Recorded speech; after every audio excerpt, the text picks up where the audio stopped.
ବୁଲିବାକୁ ମୋତେ ବହୁତ ଭଲ ଲାଗେ ଆଉ ନୂଆ ନୂଆ ଜାଗା ବୁଲିବା ପାଇଁ ମୋତେ ଆହୁରି ଖୁସି ଲାଗେ। ଆଉ ସବୁଠାରୁ ଭଲ ଲାଗେ ପାହାଡ଼ ପର୍ବତ ଜଙ୍ଗଲ ଝରଣା ବାଘ ଭାଲୁ ହରିଣ କଇଁଛ ଠେକୁଆ ଏସବୁ ମୋତେ ବହୁତ ଭଲ ଲାଗନ୍ତି।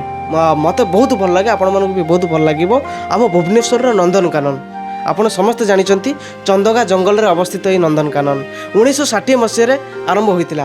ଆଉ 1980 ମସିହାରେ ହ୍ୱାଇଟ୍ ବାଘର ବ୍ରିଡ଼ିଂ ହେଇଥିଲା ଆଉ ସଫଳ ମଧ୍ୟ ହେଇଥିଲା। ଆଉ ଆଜି ବିଶ୍ୱକୁ ପ୍ରତି ଦେଶକୁ ଆମ ହ୍ୱାଇଟ୍ ଟାଇଗର ଏଉଠୁ ହିଁ ଯାଉଛି। ଚାଲନ୍ତୁ ଦେଖିବା ଏଇ ଜଙ୍ଗଲ ବିଷୟରେ ଜାଣିବା, ଜୀବଜନ୍ତୁକୁ ଦେଖିବା ଆଉ ତାଙ୍କ ସହିତ ଖୁବ୍ ଏନ୍ଜୟ କରିବା। ଆଉ ପାଦରେ ଚାଲି ଚାଲି ବୁଲିବା, ଆମେ ସଫାରି ନେବା ନାହିଁ।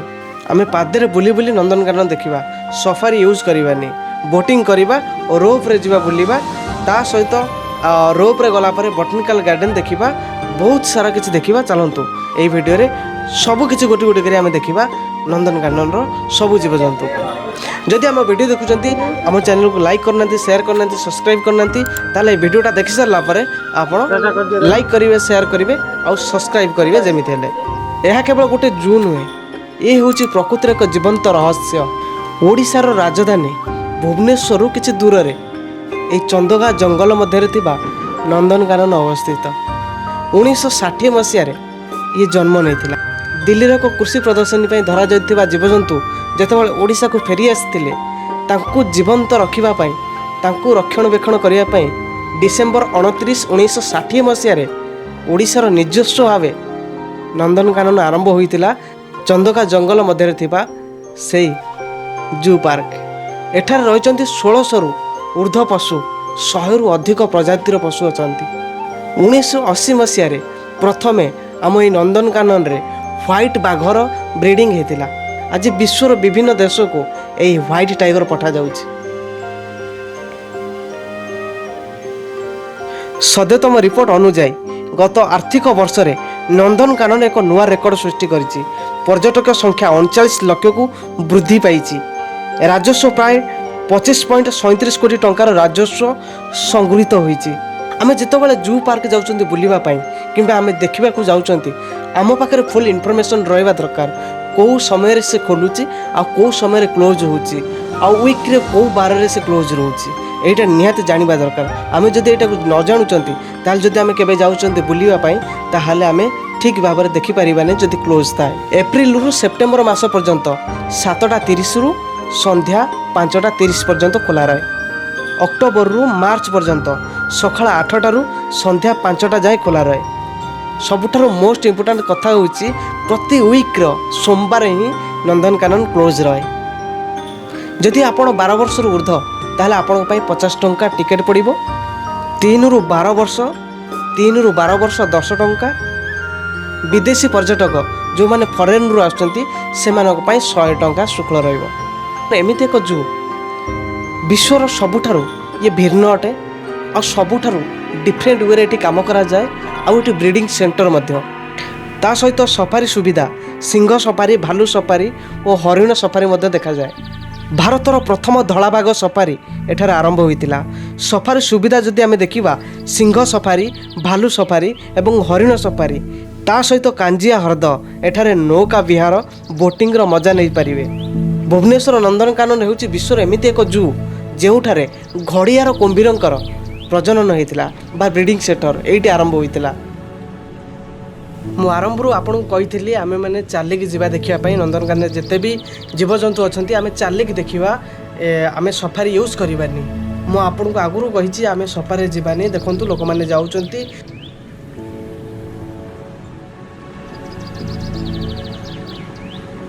ଆମେ ଯେତେବେଳେ ଛୋଟ ଥିଲେ ବିଲବାଡ଼ିରେ ବୁଲନ୍ତି, ସେ ବୁଲିବା ସମୟରେ ଆମକୁ କିଛି ଶିଆଳ ଦେଖିବାକୁ ମିଳେ, ଯାହାକୁ ଆମେ ଇଣ୍ଡିଆନ ଶିଆଳ କହନ୍ତି ବା ଇଣ୍ଡିଆନ ଫକ୍ସ କହନ୍ତି। ସେମାନେ ଧୂସର କଲର ଦେଖିବାକୁ, ସେମାନେ ଆଗକୁ ଯାଉଥିବେ ପଛକୁ ଦେଖୁଥିବେ, ଆଗକୁ ଯାଉଥିବେ ପଛକୁ, ଆଉ ସେମାନେ ବହୁତ କ୍ଲେବର, ବହୁତ ଚାଲାକ ସେମାନେ। ଚାଲନ୍ତୁ ଦେଖିବା ସେଇ ଶିଆଳମାନଙ୍କୁ। ଆଉ ସେମାନେ ଅର୍ଦ୍ଧା ମରୁଭୂମି ଅଞ୍ଚଳରେ, ମାନେ ଏମିତି ପଡ଼ିଆରେ ସେମାନେ ରୁହନ୍ତି, ଗାତରେ ସେମାନେ ରୁହନ୍ତି। ଆଉ ତାଙ୍କ ଶରୀର ବହୁତ ପତଳା ଆଉ ଲମ୍ବା, ଆଉ ତାଙ୍କ କାନ ବଡ଼ ବଡ଼। ରଙ୍ଗ କହିବାକୁ ଗଲେ ହାଲୁକା ବାଦାମୀ ଏବଂ ଧୂସର କଲରର। ଏହା ଦେଖିବାକୁ ଛୋଟ କୁକୁର ଭଳି ଲାଗେ। ଯଦି ଏମାନଙ୍କର ଆମେ ଖାଇବା ଦେଖିବା, ସେମାନେ ଛୋଟ କୁକୁଡ଼ା, କେଉଁଠି ଠେକୁଆ, ବିରାଡ଼ି ଏସବୁ ସେମାନେ ମାରିକି ଖାଇଥାନ୍ତି। ଇଣ୍ଡିଆନ୍ ଫକ୍ସ ପାଖରେ ସବୁଠାରୁ ବଢ଼ିଆ ଭଲ ଗୁଣ ଅଛି, ସେମାନେ ଯେଉଁ ଫିମେଲ୍ ସହିତ ରୁହନ୍ତି ଆଜୀବନ ଜୀବନ କାଳ ମରିବା ପର୍ଯ୍ୟନ୍ତ ସେ ଜଣେ ଗୋଟିଏ ଫିମେଲ୍ଙ୍କ ସହିତ ସେ ସବୁବେଳେ ରହିଥାନ୍ତି। ଆଜିକାଲି ଏଇ ଭାରତୀୟ ଶିଆଳମାନେ ଜଙ୍ଗଲ ନଷ୍ଟ ହୋଇଯିବା କାରଣରୁ ସେମାନେ ଘର ଦ୍ୱାର ପାଖକୁ ପଳେଇ ଆସୁଛନ୍ତି, ଜଙ୍ଗଲରୁ ଧୀରେ ଧୀରେ ଗାଁ ଆଡ଼କୁ ମାଡ଼ି ଆସିଲେଣି। ଗାଁ ଆଖପାଖରେ ସେମାନେ ସବୁ ପଡ଼ିଆ ଜାଗା ଦେଖିକି ରହୁଛନ୍ତି। ଆପଣ ଚିତାବାଘ ଦେଖିଛନ୍ତି? ଚିତାବାଘର ଗୋଟେ ଖାସିୟତ ହେଉଛି ସେ ବହୁତ ତେଜରେ ଦୌଡ଼େ ଆଉ ସେ ଶିକାର ବହୁତ ତେଜରେ ବି କରେ। ତା ସହିତ ଅମାପ ବଳ ଅଛି। ସେମାନେ ତାଙ୍କ ଶିକାରକୁ ଗଛ ଉପରକୁ ନେଇକି ଗଛ ଉପରେ ରଖି ଖାଆନ୍ତି, କାହିଁକିନା ତାଙ୍କ ଶିକାରରେ କେହି ଯେମିତି ଭାଗ ନ ବସିବେ। ଚିତାବାଘ ସବୁବେଳେ ଏକାକୀ ରହିବା ପାଇଁ ପସନ୍ଦ କରନ୍ତି, ଭିଡ଼ରେ ଦେଖିବାକୁ ଆକୁ ପାଇବେନି।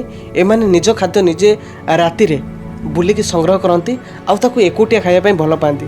ସେଥିପାଇଁ ବରଗଛ ହେଉ କି ଓସ୍ତ ଗଛ ହେଉ ବଡ଼ ବଡ଼ ଗଛ ଉପରେ ଚଢ଼ିକି ସେମାନେ ରହନ୍ତି ଆଉ ସେଇଠି ଛିଡ଼ା ହେଇ ସେଇଠି ଶୋଇକି ସେ ଶିକାରକୁ ଦେଖନ୍ତି। ଆଉ ଭୁବନେଶ୍ୱର ନନ୍ଦନକାନନରେ ସବୁଠାରୁ ଫେମସ୍ ହେଉଛି ହ୍ୱାଇଟ୍ ଟାଇଗର। 1980 ମସିହାରେ ଏହି ଧଳାବାଘ ବ୍ରିଡ଼ିଂ ହୋଇଥିଲା ଆଉ ସଫଳ ବି ହୋଇଥିଲା। କିନ୍ତୁ ଆଜି ବହୁତ ଜାଗାକୁ ବିଶ୍ୱର ଏମିତି ଡିଫରେଣ୍ଟ ଦେଶକୁ ଏଉଠୁ ଧଳାବାଘ ଯାଉଛନ୍ତି। ଆପଣ ଏ ଦେଖୁଥିବା ଧଳାବାଘର ଆଖି ହେଉଛି ସବୁଜ। ଏମାନଙ୍କୁ ଯେତେବେଳେ ଆପଣ ଦେଖିବେ ତାଙ୍କ ଆଖି ସବୁଜ ଦେଖାଯାଉଥିବ।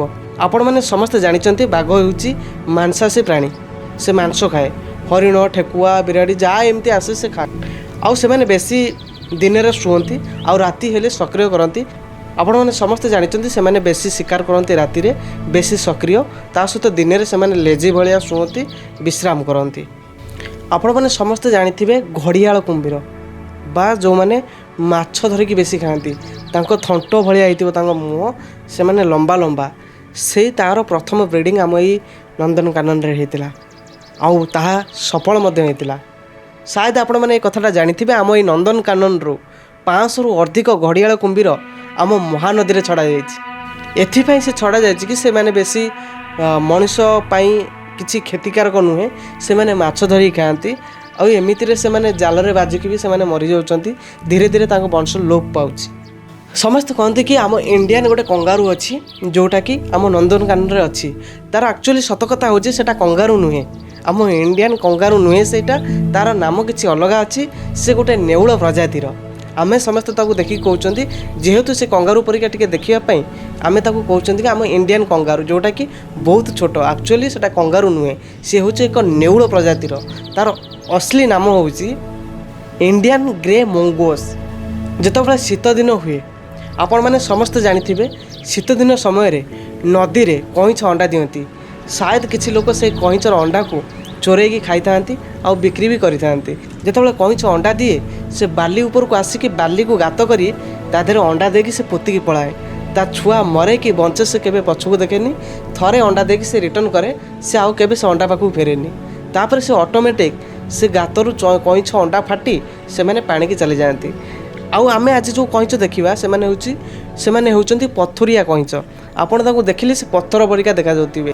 ତା ସହିତ ଆପଣମାନେ ଜାଣିଛନ୍ତି ହିପୋ, ବହୁତ ପାଣିରେ ସେ ପାଣିଚର ଯିବ, ସେ ପାଣିରେ ହିଁ ରହେ। ଆଉ ଆପଣମାନେ ପ୍ରାୟ ସମସ୍ତେ ଦେଖିଥିବେ ହିପୋ ଗୁଡ଼ା ପାଣିରେ ବେଶୀ ସମୟ ରୁହନ୍ତି, ସେମାନେ ବୁଡ଼ିକି ରୁହନ୍ତି। ବେଳେବେଳେ ଉପରକୁ ଆସି ବୁଲାବୁଲି କରି ପୁଣି ସେ ପାଣିକି ଯାଆନ୍ତି। ଯଦି ଆପଣ ନନ୍ଦନକାନନ ଆସୁଛନ୍ତି, ମୁଁ ଆଗରୁ କହିଛି ଏଠି କାଞ୍ଜିଆ ହ୍ରଦ ଦେଖିବାକୁ ମିଳିବ। ଯଦି ଆପଣ ବୋଟିଂ ପାଇଁ ଯାଉଛନ୍ତି ବହୁତ ଇଣ୍ଟରେଷ୍ଟିଂ ଲାଗିବ। ଆଉ ଯଦି ତୁମେ ରୋପ୍ ୱେରେ ଯାଉଛ ତାହେଲେ ସେଠି ବି ଆହୁରି ସୁନ୍ଦର ଦେଖାଯିବ, ବହୁତ ଭଲ ଲାଗିବ। କିନ୍ତୁ ମୋ ହିସାବରେ ଆପଣ ଯଦି ବୋଟିଂ କରୁଛନ୍ତି ସାୟଦ ଆପଣ ସବୁକିଛି ଫିଲ୍ କରିପାରିବେ, ନେଚର୍ ସହିତ ସବୁକିଛି ଫିଲ୍ କରିପାରିବେ। ଆଉ ଆପଣ ଯଦି ରୋପ୍ରେ ଯାଉଛନ୍ତି ତାହେଲେ ଆପଣ କିଛି ଜାଣିପାରିବେନି, ଏମିତି ଜଷ୍ଟ ଯିବେ ଆଉ ଆକାଶରେ ଉଡ଼ି ଉଡ଼ିକି ଆସିବେ। ଆପଣ ଦେଖିପାରୁଥିବେ ରୋପ୍ କେମିତି ଦେଖିବାକୁ। ଚାଲନ୍ତୁ ମୁଁ ବି ଆଜି ରୋପ୍ରେ ବୁଲିବି, ଦେଖିବି ଆଉ ଆପଣଙ୍କୁ ଦେଖେଇବି କେମିତି ଦେଖାଯାଉଛି ରୋପ୍ରୁ ତଳକୁ କାଞ୍ଜିଆ ହ୍ରଦକୁ ଦେଖିଲେ କାଞ୍ଜିଆ ହ୍ରଦ କେମିତି ଦେଖାଯାଉଛି ଆପଣମାନେ ଏଇ ଭିଡ଼ିଓରେ ଦେଖିପାରିବେ। ଯଦି ଆପଣମାନେ ରୋପ୍ରେ ଯାଉଛନ୍ତି ବୁଲିବା ପାଇଁ, ଯଦି ଆପଣ ଏଇ ରୋପ୍ରେ ଦେଖୁଛନ୍ତି, ରୋପ୍ରେ ଗଲା ପରେ ଏଇ କାଞ୍ଜିଆ ହ୍ରଦ ସେପଟେ ଗୋଟେ ପାର୍କ ଅଛି।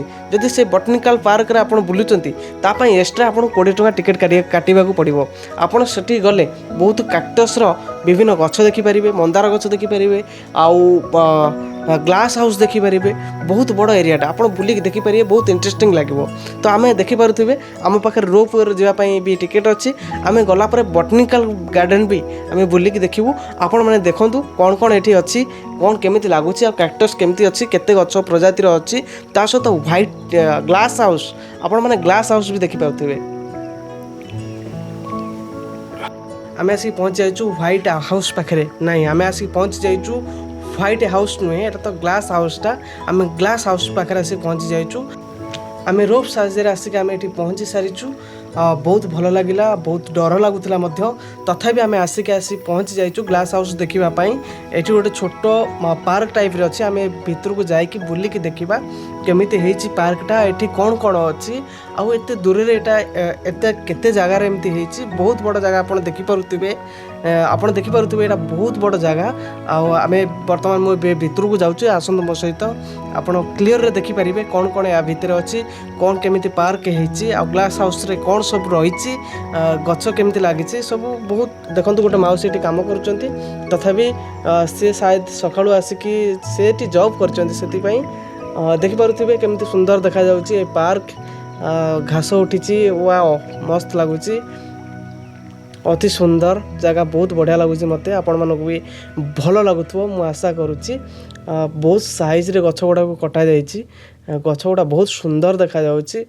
ଆଉ ସେପଟେ ଆପଣ ଦେଖିପାରୁଥିବେ ରେଡ଼୍ କଲର୍ର ବର୍ଡ଼ର ଲାଗିଛି, ଯେଉଁଟା ସେଇଟା ଗ୍ଲାସ୍ ହାଉସ୍ କୁହାଯାଏ। ଆଉ ମୋ ରାଇଟ୍ ସାଇଡ଼୍ରେ ଯିଏ ଅଛି ସେଇଟା ଦେଖନ୍ତୁ ଫୁଲ ଗଛ ସବୁ ଲାଗିଛି। ଆଉ ମୋ ପଛପଟେ ବି ସେଠି ବି ସେମିତି ବହୁତ ସାରା ଗଛ ମୋତେ ଲାଗୁଛି। ଆପଣ ଯଦି ଆସିବେ, ଗଛ ଲଗାଯାଇଛି, ତା ସହିତ ଦେଖନ୍ତୁ ଏଠି ଗୋଟେ ଛୋଟ କୁମ୍ଭୀର ରହିବା ପାଇଁ ଏଠି ଗୋଟେ ଟବ୍ ହେଇଛି। ଦେଖନ୍ତୁ ଏଠି ପାଣି ଅଛି, এই ପାଣିରେ ସାୟଦ ସେ ମାଉସୀ କହୁଥିଲେ ଗୋଟେ କୁମ୍ଭୀର ରହୁଛି ବୋଲି। ଯେହେତୁ ଏଇଟା ପିକନିକ୍, ଯେହେତୁ ଏଇଟା ଗୋଟେ ପାର୍କ, ସେଠି ଏଠି କୁମ୍ଭୀର ଅଛି। এইটা ଦେଖନ୍ତୁ ମୋ ପଛରେ ଯେଉଁଟା ଅଛି ଗ୍ଲାସ୍ ହାଉସ୍, ଦେଖନ୍ତୁ ଏଇ ଗ୍ଲାସ୍ ହାଉସ୍ ଭିତରକୁ ମୁଁ ଜଷ୍ଟ ଏଣ୍ଟ୍ରି କଲି। ୟା ଭିତରେ କ'ଣ ସବୁ ଅଛି ଆପଣମାନେ ଦେଖିପାରୁଥିବେ। ସାୟଦ ଯଦି ଜାଣିପାରୁନାହାନ୍ତି ତାହେଲେ ମୁଁ ଟ୍ରାଏ କରିବି ଆପଣଙ୍କ ପାଖକୁ ଏଇ ଗଛ ଗୁଡ଼ାକୁ ଚିହ୍ନେଇବା ପାଇଁ। ମୋ ଲେଫ୍ଟ ସାଇଡ଼୍ରେ ଆପଣ ଯେଉଁଗୁଡ଼ାକୁ ଦେଖୁଛନ୍ତି ସେ ସବୁ କ୍ୟାକ୍ଟସ୍ ଗୁଡ଼ା ନାଗଫେଣି। ଆପଣ ଜାଣିଛନ୍ତି ଏଇଟା ନାଗଫେଣି କହନ୍ତି। ଆମ ଗାଁରେ ବି ଦେଖିବାକୁ ମିଳେ ଏସବୁ, ଆପଣମାନେ ବି ଦେଖିଥିବେ ନାଗଫେଣି ଗଛ। ୟା ଦେହରେ ବହୁତ ସାରା କଣ୍ଟା ଥାଏ, କଣ୍ଟାର ହାତ ଲାଗିବ ତ ବହୁତ ଫୁଟିଯିବ ଆଉ ବହୁତ ପେନ୍ କରିବ ସେ ଜାଗା।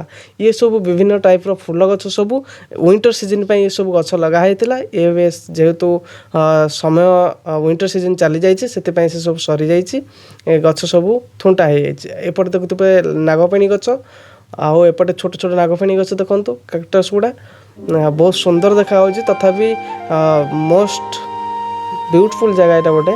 ଯଦି ଆପଣ ଆସିବେ ୱିଣ୍ଟର ସିଜନ୍ରେ ସାୟଦ ଏସବୁର ଉପଭୋଗ କରିପାରିବେ, ଫିଲିଙ୍ଗସ୍ ନେଇପାରିବେ। କିନ୍ତୁ ଯେହେତୁ ୱିଣ୍ଟର ସିଜନ୍ କଟି ଆସିଲାଣି, ସେଥିପାଇଁ ଆମେ ଆସିଛୁ। ସେଥିପାଇଁ ଯାହା ସବୁ ଅଛି କମ୍ ବିଷୟରେ ଆମେ ଦେଖିପାରୁଛୁ, ବେଶୀ କିଛି ଦେଖାଯାଉନି। ଏପଟେ ଦେଖନ୍ତୁ ଖାଲି ନାଗଫେଣି ଗୁଡ଼ା, ଏଗୁଡ଼ା ସବୁ ଗାଁରେ ଆପଣ ଯାହାକୁ ସବୁ ଦେଖୁଛନ୍ତି ତାର ସବୁ ଛୋଟ ଛୁଆ ଗୁଡ଼ା ସବୁ ଏଠି ଅଛନ୍ତି, ଦେଖିପାରୁଥିବେ। ବହୁତ ଛୋଟ, ଏମିତି ଆପଣ ଗାଁରେ ଦେଖିଥିବେ ବହୁତ ବଡ଼ 10-15 ଫୁଟରୁ ଲେଖା ଉପରକୁ ହୁଏ। ନଈ ହୁଡ଼ା ହଉ କି ନଈ ବାଲି ହଉ କି ଜଙ୍ଗଲରେ ଆପଣମାନେ ଦେଖିଥିବେ, କିନ୍ତୁ ଏଠି ବହୁତ ଛୋଟ ଏମାନେ ସବୁ ଦେଖନ୍ତୁ ବହୁତ ସୁନ୍ଦର ଦେଖାହେଉଛି।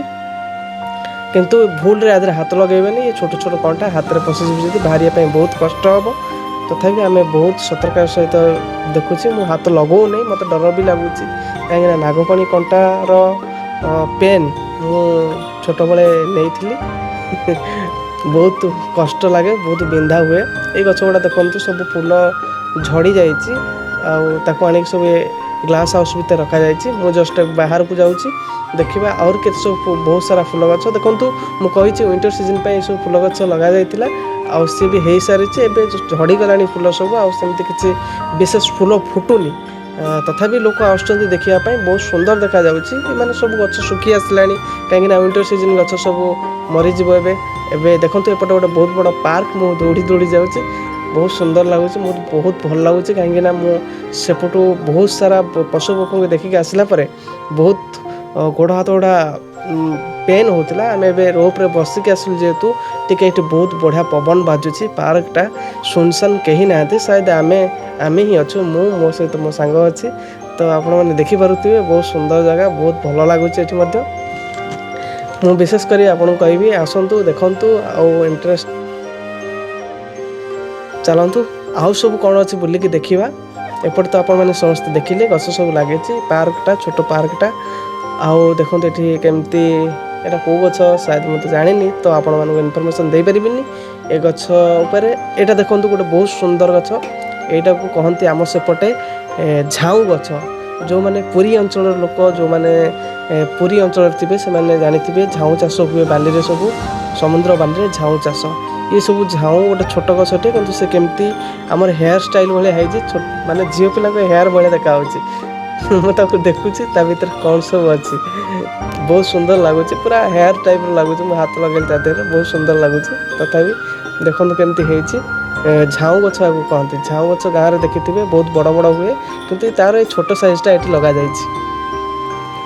ଏପଟେ ଦେଖନ୍ତୁ ମୁଁ ଆସିଲା ବେଳରୁ ଦେଖୁଛି ଗୋଟେ ଛୋଟ ପିଲାଟିଏ ଚୁପଚାପ ହେଇକି ପାଠ ପଢ଼ୁଛି ବହୁତ ଧ୍ୟାନର ସହିତ। ସେ ଇଆଡ଼େ ସିଆଡ଼େ ଆଦୌ ଦେଖୁନି ତାକୁ ବହୁତ ଖୁସି ଲାଗୁଛି ସେ ଏଇଠି ବସିକି ପଢ଼ୁଛି। ସବୁଦିନ ଏମିତି ମାଉସୀ କହୁଛନ୍ତି କି ଏଇଠି ସବୁଦିନ ସେ ବସିକି ପଢ଼େ କାହାକୁ କିଛି କହେନି କିନ୍ତୁ ସିଏ ସବୁବେଳେ ଏମିତି ଅନବରତ ପଢ଼ୁତା କାହାକୁ କିଛି କହେନି ସେ ସବୁବେଳେ ଏଇଠି ବସିକି ପଢ଼େ। ତାପରେ ଏଇଠି ମୁଁ ପଚାରିଲି ମାଉସୀଙ୍କୁ ଆଉ ମାଉସୀ କେତେବେଳେ ଆସୁଛନ୍ତି କେତେବେଳେ ଯାଉଛନ୍ତି। ମାଉସୀ କହିଲେ କି 9ଟାରେ ଆସୁଛି ମୋର ଜବ୍ ହେଉଛି 6ଟା ଯାଏ ମୁଁ 6ଟା ପରେ ମୁଁ ଏଠୁ ପଳାଇବି। ମୁଁ ପଚାରିଲି ମାଉସୀ ଏଠି ରାତିରେ କିଏ ରହନ୍ତି କହିଲେ ନାଇଁ ଏଠି କେହି ରହନ୍ତିନି ତଥାପି ଏଠି ଗାର୍ଡ଼ମାନେ ରହୁଛନ୍ତି ଆଗରେ ଫ୍ରଣ୍ଟରେ ସବୁ ରହୁଛନ୍ତି। ଆର୍ମି ଫୋର୍ସ ବି ଏଠି ଅଛନ୍ତି କିଛି ଗାର୍ଡ଼ ବି ରହୁଛନ୍ତି ଏଠି। ଆଉ ମୁଁ ତାଙ୍କୁ ପଚାରିଲି ସେ କହିଲେ ହଁ ବହୁତ ଭଲ ଜାଗା ଏଇଟା ମୁଁ ବି ଜବ୍ କରୁଛି। ତ ଆମେ ବର୍ତ୍ତମାନ ଆଗକୁ ବଢ଼ି ବଢ଼ି ଚାଲିଛୁ। ବହୁତ ଦେଖନ୍ତୁ ଗଛ ବହୁତ ସୁନ୍ଦର ଦେଖାହେଉଛି ବହୁତ ଭଲ ଲାଗିଲା ବୁଲିକି। ଏପଟେ ଦେଖନ୍ତୁ ସବୁ ସଂଗ୍ରହ କରାଇକି ରଖାହେଇଛି ଗଛ ସବୁ ଏସବୁ ପୁଣି ତା ସମୟ ଆସିଲେ ବାହାରିବୁ। ହାତ ମାରିଲା ବେଳକୁ ବହୁତ ସୁନ୍ଦର ଲାଗୁଛି ପୁରା ପ୍ଲେନ୍ ଗଛ ଗୁଡ଼ା ଏତେ ସୁନ୍ଦର ଭାବରେ କଟାଯାଇଛି ବହୁତ ଇଣ୍ଟରେଷ୍ଟିଂ। ତାପରେ ଆମେ ଫେରିକି ଯାଉଛୁ ପୁଣି ରିଟର୍ନ କରୁଛୁ।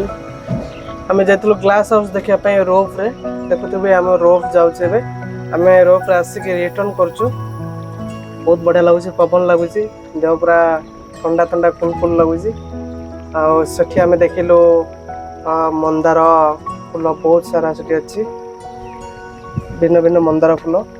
ବରଗଛ ଆମେ ଏବେ ଲଗଭଗ 70 ବେଶୀ ହେବ ବୋଧେ 200 ଫୁଟ ଉପରେ ଅଛୁ। ମତେ ଲାଗୁଛି 200 ବେଶୀ ହବ ନା କେତେ ଫୁଟ ଉପରେ ହବ।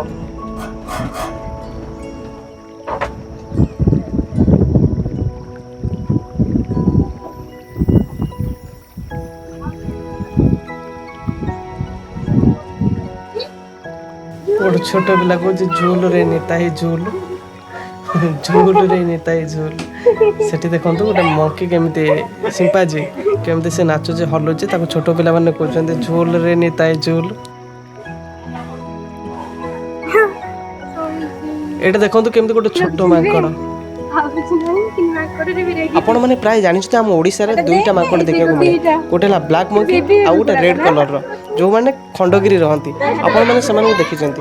କିନ୍ତୁ ଆପଣ ଯଦି ନନ୍ଦନକାନନ ଆସୁଛନ୍ତି ଦେଖିବାକୁ ତାହେଲେ ନନ୍ଦନକାନନରେ ବିଭିନ୍ନ ପ୍ରକାର ଲଙ୍ଗୁର ଦେଖିବାକୁ ମିଳିବ ଛୋଟଠାରୁ ଆରମ୍ଭ କରିକି ଆପଣ ଏମିତି କହିପାରିବେ। ଆପଣମାନେ ସମସ୍ତେ ଜାଣିଥିବେ ପକେଟ୍ ଡଗ୍ ଅଛି ସେମିତି ସେଇ ଡିଟୋ ଟାଇପ୍ର ସବୁ ପକେଟ୍ ମଙ୍କି ଅଛି ଛୋଟ ଛୋଟ ବହୁତ ଛୋଟ ପ୍ରଜାତିର ମଙ୍କି ଆପଣଙ୍କୁ ଦେଖିବାକୁ ମିଳିବ ବିଭିନ୍ନ ଡଗି ଷ୍ଟାଇଲରେ ଦେଖିବାକୁ ମିଳିବ। इधर देख उधर क्या देख रहा है इधर देख ओ भाग जा रहा है।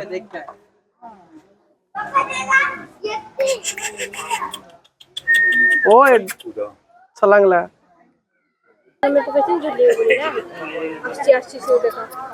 ओए मौसा आड़ा ना ए बड़ा ना काचू के बड़ा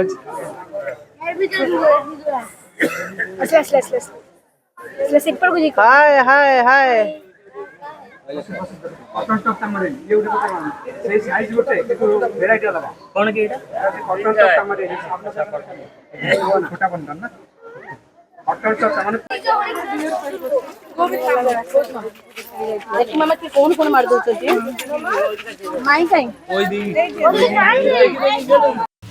ଏଠି କିଛି ନାହିଁ ହରିଣ ଗୁଡ଼ା ଦେଖନ୍ତୁ କେମିତି ଚରୁଛନ୍ତି ତାଙ୍କୁ ସବୁ ଡାଳ ଦିଆହେଇଛି ପତ୍ର ଖାଇବା ପାଇଁ ସେ ପୁରା ଖାଇକି ପୁରା କ୍ଲିନ୍ କରିଦେଇଛନ୍ତି ଖାଲି ଡାଳ ଗୁଡ଼ା ଅଛି ପତ୍ର ନାହିଁ ସବୁ ପତ୍ର ଶେଷ କରିଦେଇଛନ୍ତି ଖାଇକି ଦେଖିପାରୁଥିବେ କେମିତି ଖାଉଛନ୍ତି।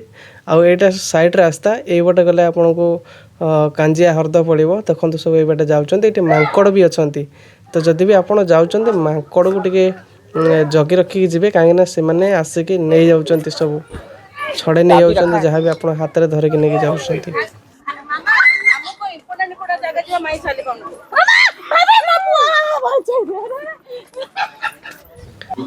ଇଏ ହେଉଛି ଏମୁ ପକ୍ଷୀ। ଏମୁ ପକ୍ଷୀକି ଦେଖନ୍ତୁ କେମିତି ସେ ଚାଲୁଛନ୍ତି, କେମିତି ସବୁ କ'ଣ ଖାଉଛନ୍ତି ସେଠି ପଡ଼ିଛି। ଏମୁ ପକ୍ଷୀ। I love Nandankanan. ଆଶା କରୁଛି ଆପଣମାନଙ୍କୁ ବହୁତ ଭଲ ଲାଗୁଥିବ ଏଇ ଭିଡ଼ିଓଟା। ତ ଆପଣ କମେଣ୍ଟ କରିକି ଜଣାନ୍ତୁ କେମିତି ଲାଗିଲା ଭିଡ଼ିଓଟା।